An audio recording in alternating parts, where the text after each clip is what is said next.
দেখছেন কি অবস্থা? চায়না তেলাপোকাগুলো একদম ছটফট করতেছে।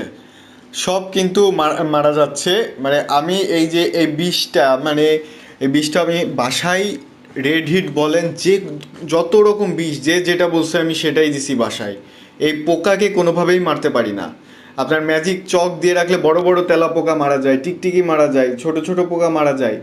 এই পোকা কোনোভাবেই এই চায়না তেলাপোকাকে মারতে পারতেছিলাম না। শেষে আমি হচ্ছে আপনার একটা পেজের সাথে কথা বলি, কেনাবেচা.com। ওদের পেজ থেকে আমি এই বিষটা নিই। আমি পেজের লিঙ্ক দিয়ে দিব। ওরা আমাকে বলছিল যে আমাদের আমাদের দারাজ শপ থেকে আপনি বিষটা কালেক্ট করতে পারেন। এই যে এরকম ফোটা ফোটা আমি দিয়ে রাখছি। আমি দারাজের শপের লিঙ্কটা আর কেনাবেচার লিঙ্কটা আমি দিয়ে দিব। আপনারা শুধু দেখেন কিভাবে পোকাগুলো মারা গেছে। মানে কোনোভাবেই এই পোকার হাত থেকে বাঁচতে পারতেছিলাম না। এই যে এটা হচ্ছে আপনার এই কেমিক্যালটা, এটা হচ্ছে আপনার দ্য ক্লাসিক রিচ